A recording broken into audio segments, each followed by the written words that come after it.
Hello. Apparently Nintendo is willing to brick Switch 2 consoles to tackle piracy. Let's check it out, shall we? So here's the article.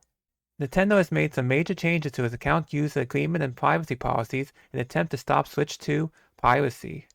Nintendo has never been shy when it comes to protecting its intellectual property. Last year, the video game company made headlines after shutting down several high-profile emulators which enabled players to run Switch games on their PCs.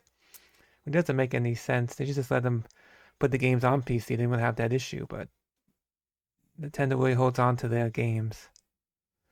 More recently, Nintendo has issued a lawsuit against a third-party accessory manufacturer after they leaked unofficial mock-ups and renderings of the Nintendo Switch 2. The Pokemon-inspired game, Palworld, is also tied up in an ongoing legal battle and has been forced to make changes to its game. Check out my other video on that.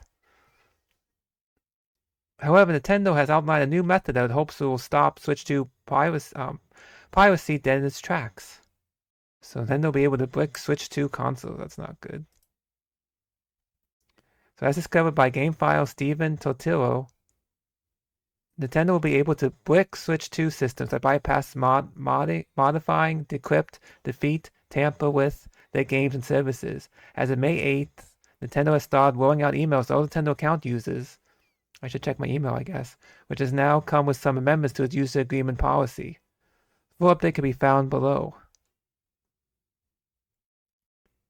So here it is. It says, without limitation, you agree that you may not A. Publish, copy, modify, reverse engineer, lease, rent, decompile, disassemble, distribute, offer for sale, or create derivative works of any portion of Nintendo account services.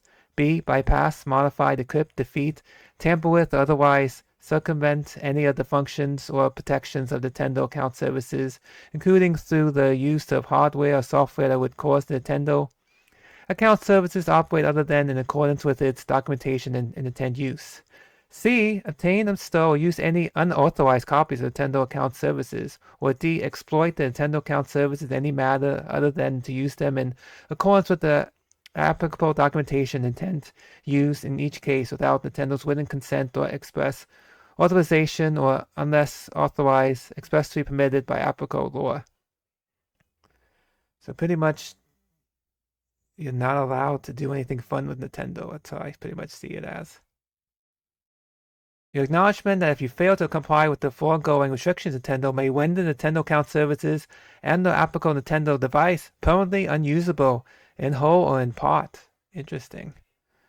Does that go? So is this Switch 2? Is that also for the Switch then as well? They're gonna win the. They're gonna win the Nintendo account,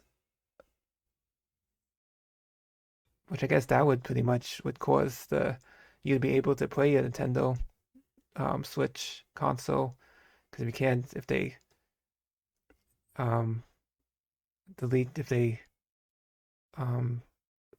get rid of your Nintendo account or freeze it, I should say, that's it. You really can't do much on the Switch. Cause you have to sign, you have to have an account to get in, especially the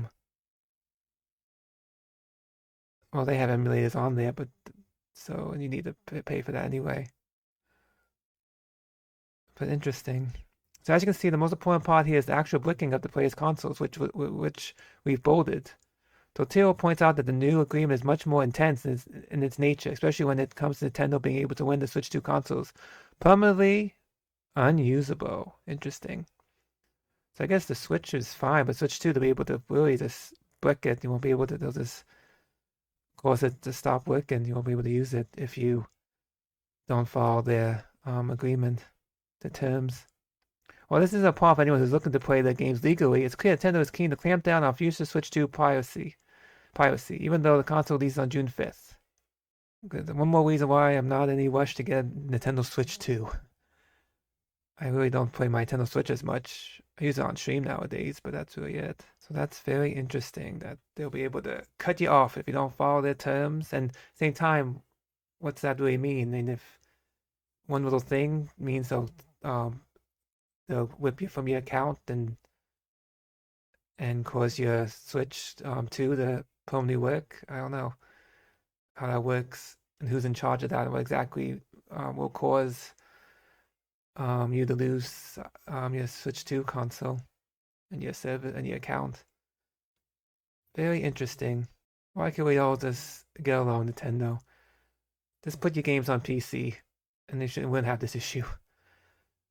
Anywho, what are your thoughts on this interesting information about Nintendo being able to brick your Switch 2 console?